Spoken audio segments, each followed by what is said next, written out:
February is Black History Month, and here at News4JAX, we want to celebrate Black culture by highlighting stories in our community. News4JAX reporter Kelly Wiley shares the story of the violence witnessed on Axe Handle Saturday in 1960 as Black teens fought to integrate segregated lunch counters. There's some things in life you can't forget. The people hollering and the yelling. For Rosemarie Edwards, it's August 27th, 1960. What did it sound like? Nothing like I'd ever heard before. Edwards was a waitress at a restaurant inside downtown Jacksonville department store May Cohen's at the height of the civil rights movement. In the summer of 1960, young Black teen activists with the NAACP Youth Council spent weeks leading lunch counter sit-ins at white-only lunch counters in downtown Jacksonville.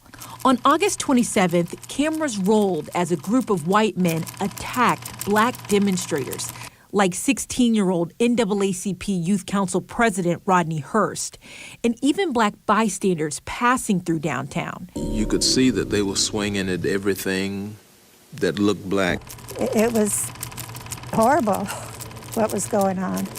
I mean, I never thought anything like that would happen in Jacksonville.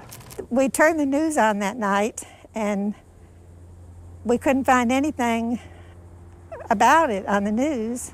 The day after the attacks, then Jacksonville Mayor Hayden Burns told a reporter nothing happened. And not a single member of either group came in contact with an individual of the opposite group.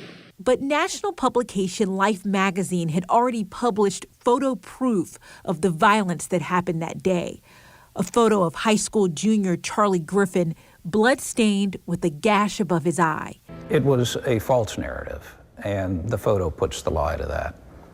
It is an example of the sorts of messages that were put out by the leadership, the civic leadership, and the elected leadership of many southern cities who were averse to allowing the news to report candidly on racial tensions in their cities. The image has proved to be the most lasting evidence of what happened more than 60 years ago.